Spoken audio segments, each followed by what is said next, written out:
Sunshine came out today for that, looking pretty nice, and I think we're going to see a better clearing pattern here over the next few days.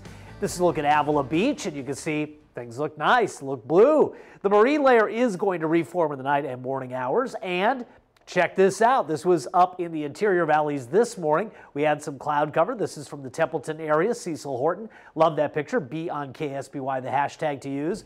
And this is really neat and somewhat rare. This is a fog bow or a fog rainbow, white rainbow. You can see here, taken from Cerro Alto yesterday evening. Get that little shadow in there, and rainbows are all circular. It's just the ones that typically come from raindrops, that sort of thing, just intersect with the ground. But when you're up at a mountain location, it just kind of starts making that whole circle, and it is amazing. And yes, fog can cause it because of the air droplets that just act as the prism inside of marine layer and cloud. So be on KSBY, use that hashtag, really cool stuff.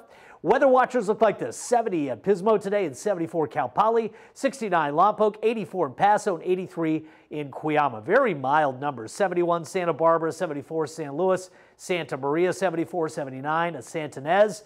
This morning, cloud cover everywhere. But watch what happens. The clearing pattern really works pretty well across San Luis Obispo County. But for those of us on the South Coast, hey, over at UCSB, not bad, got sunny, but Santa Barbara, the city, and all the way out into Ventura, we didn't see much clearing at all. Temperatures right now: 69 Santa Barbara, 67 Goleta, 76 Santa Ynez, 68 Santa Maria, 67 in Slow, 81 in Paso, 65 San Simeon, 64 at Los Osos. Decidedly onshore breeze here at about 10 to 20 miles per hour, and some up valley flow, but not particularly strong in the Paso area. So what happens here? I think we ultimately do clear out the skies in Santa Barbara. Unfortunately, it's going to be later on tonight. And the big issue the next couple of days may be sundowner winds developing in the later evening and early morning hours for those of us on the South Coast, near advisory levels, I think.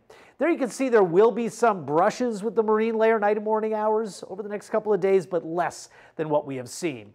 Trough continues to hang out over the west, giving us mild conditions. There is thermal low pressure here in the landmass and high pressure off the coast, so we're still going to get northwest winds.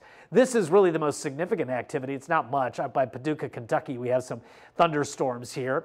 This is a look at that big trough lingering in the west. Watch what it does here over the weekend. It just kind of stays in place. So temperatures inland may warm a little bit, but at the coast, not a lot of change. Let's take a look at the numbers here.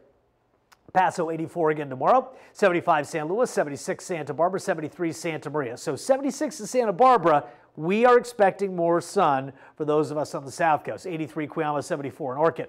In the 5 cities, upper 60s, low 70s, 83 Shandon, 64 Morro Bay, 83 Atascadero and San Miguel. Extended forecast trend up a little bit going into the weekend. There is just a little bit of high pressure trying to get going over the area, and that's going to produce temperatures near 90 for the upcoming weekend in Paso Robles and early next week before fading a little, I think. San Luis Obispo temperatures mid-70s for the upcoming weekend. Richard, back to you.